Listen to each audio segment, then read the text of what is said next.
we're going to win. I think we're going to win in Virginia. The race is very close.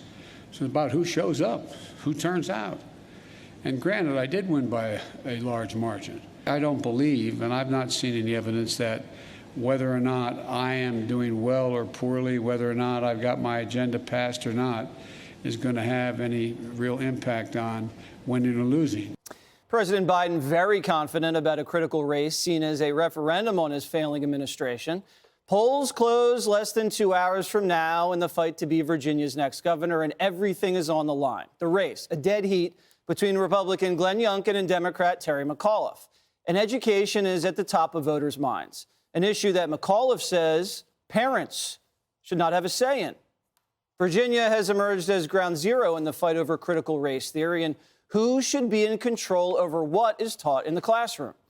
McAuliffe focuses on teachers, while Youngkin wants to empower parents in their final pitches. I want to build the best education. I want every child to have a world-class education here in the Commonwealth of Virginia. As your governor, I am going to raise teacher pay above the national average for the first time in the history of our great Commonwealth. What we won't do is teach our children to view everything through a lens of race, where we divide them into buckets and one group's an oppressor and one other group's a victim, and we pit them against each other and we steal their dreams. We will not be a commonwealth of dream stealers.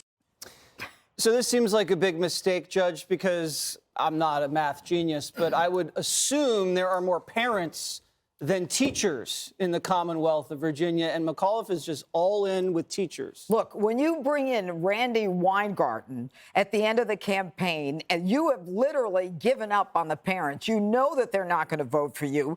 You know that because the school board ends up lying about whether or not someone was raped and sexually assaulted in a bathroom, that all the parents are absolutely against the Democrats here. So the issue right now is whether or not this race presents an opportunity for parents from both sides of the aisle to come together, to unify in a way that we haven't seen in this country in years. And this is a good thing about the race. I think that McAuliffe is over the top. He certainly has an advantage from the early voters.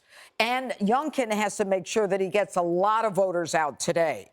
But the bigger issue, I think, is the fact that McAuliffe has already made a decision that he is with the unions. He needs the unions to help him. That's why he's got Randy Weingarten out there. That's why he just promised he's going to give the teachers more money. I mean, that's the Democrat way. And at the end of the day, if Youngkin wins, it's about the fact that people now are beyond party, beyond politics. It's about America coming together, and hopefully it'll be a model for going forward.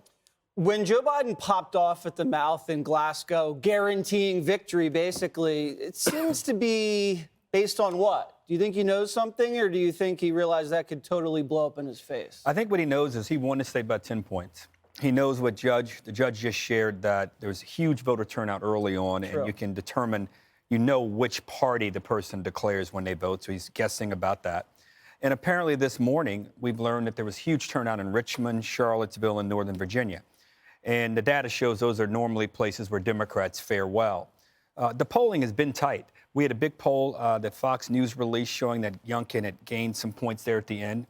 But McAuliffe had held an early lead before that. So we're going to have to wait and see. I'd say the third thing, I was surprised by Glenn Youngkin's closing. I thought his close would have been more, we're going to take the Commonwealth to a new place. We're going to create more jobs, create more prosperity. Here's a guy that comes from business. And to the way he injected race at the end, look, it may work for him, but I was expecting something more from him there at the end. Terry ended on his note, saying, look, we're going to make education even better. I'm going to pay teachers more. He had to try to divert this conversation from some of the race stuff and some of the parent stuff. But we got a few hours left, and we'll see who wins this thing. Well, I don't know if he injected race. I think the left injected it, and I just said his closing argument is all I was saying. Okay. Dagan, your thoughts? Are you going to make a prediction? I'm not going to make a prediction. I was down in Virginia over the weekend, by the way. Yeah. A lot of signs? A lot of signs, but see, it's Southside Virginia.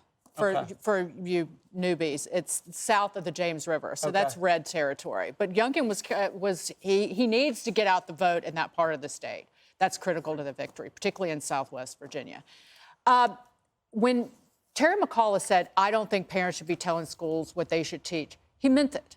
And everything that he has done since then, and now you know he meant it, because he never learned from it. He told Chuck Todd 2 days ago that everyone clapped when he said that. Oh. He then said Virginia schools need to get rid of white teachers. Too many white teachers, not bad, lousy, incompetent teachers, but white teachers. So you talk about injecting race into this, McAuliffe's on it. He's last week said teachers are the true heroes of the COVID crisis. Well, that's smooching the rump of the unions, not the moms who had to quit their jobs and give up their careers to sit at home and have their children educated on Zoom by said lousy teachers. Then Brandy Weingarten showed up at the McAuliffe rally, the wicked witch of unnecessary school closings. President Obama came to the state and then dismissed, belittled parents and told them that they're imagining what they're upset about in the schools. So this is all that just sends the clear message to parents. He has proved over and over again that he does not care about what the voters care about in that state. We'll see how many people woke up to his nonsense. Greg, someone reported that Terry McAuliffe had left his wife in the delivery room to go to a fundraiser. Oh. Did you know that? Yes, I did. I kept it under wraps. It's coming out of my book. I didn't want to break the news. All right, I'm sorry. I wanted to tease it out. Sorry. I was just in the green room talking to Harold, and I told him, Harold, the story isn't about who wins, but how close the election is. I said that to him. It's not the reverse. Okay. But this isn't it's less a partisan election, and it's a parenting election. It reminds me of the quiet guy at the bar who is being taunted and never gets up until finally somebody knocks his drink over, and then he beats the crap out of everybody. That's basically what the parents are. They may not pull it off this time, but I think the Democrats and the media got caught by surprise by the real things that matter to American parents, right? You had for 4 years an outraged media and an outraged Democratic Party over Trump's personality, his tweets. The effects on their emotional state mattered more than dead bodies, right? Meanwhile, the real issues kind of slipped right by them. COVID mandates, CRT, crime. So while the media and the Democrats were focused on microaggressions, parents were experiencing macroaggressions, through education. Politics is a tug of war, as you know, between the people who go too far and the people who don't go far enough. Right now, it's the leftists that are realizing how far they've gone.